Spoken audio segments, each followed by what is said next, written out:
For the past 15 years, the nonprofit organization Art Around the Corner has displayed various artists' works.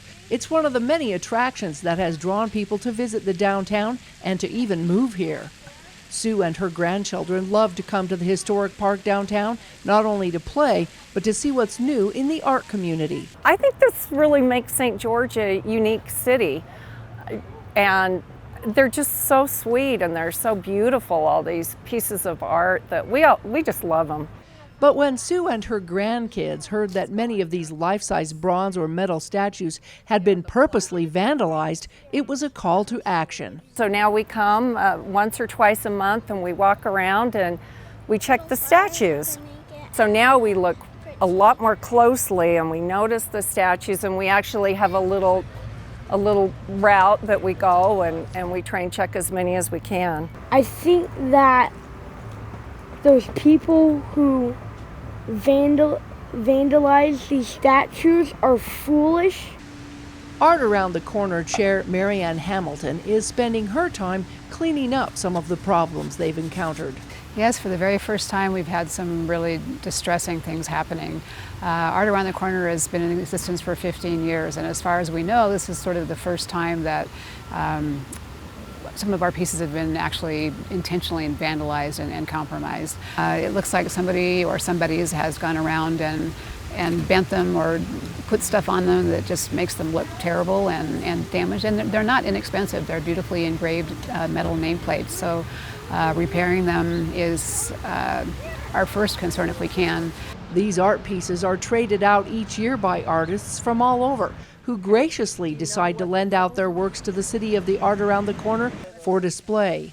Our wonderful artists donate their art to us for a year, basically on loan, with of course the hope that there will be a purchaser at the end of that, or the city might acquire the piece as part of their permanent collection.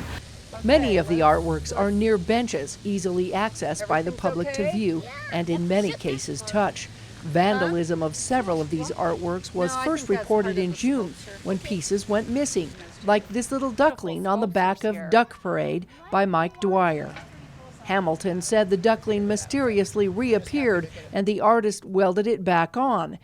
Certainly when artwork is outside and the elements and kids are climbing on it and things happen, you know, there's a little bit of damage to be expected, but we have seen actually a number of instances where things have been purposely broken or things have been stuck on them and things that were quite intentional, and it's extremely heartbreaking. While they realize the art needs to be sturdy enough to handle a little touching, they can't plan for vandals who decide to purposely deface or break their artworks. Marianne says many of these pieces range from a few $1,000s to around $30,000 in value. She said, unfortunately, the city and the art committee may have to take stronger measures to protect these pieces due to a few who decide to purposely desecrate them.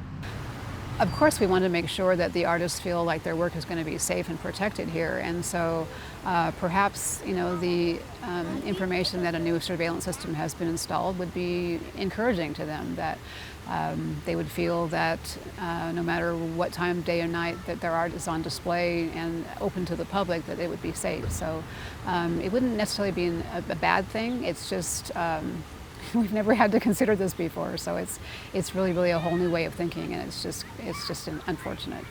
Hamilton asks if you see something that doesn't look right to report it.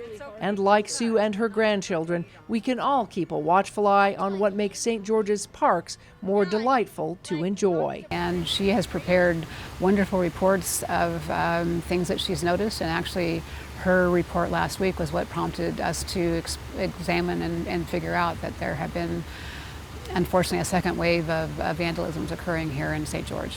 Again, this art is a gift to the community, and you don't treat a birthday gift or a Christmas gift with the lack of respect that we're seeing here with our artwork.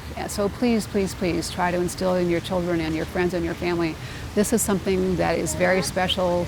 It's a really unique opportunity for us to enjoy and be exposed to beautiful art. In downtown St. George, Melissa Anderson, Community Education News.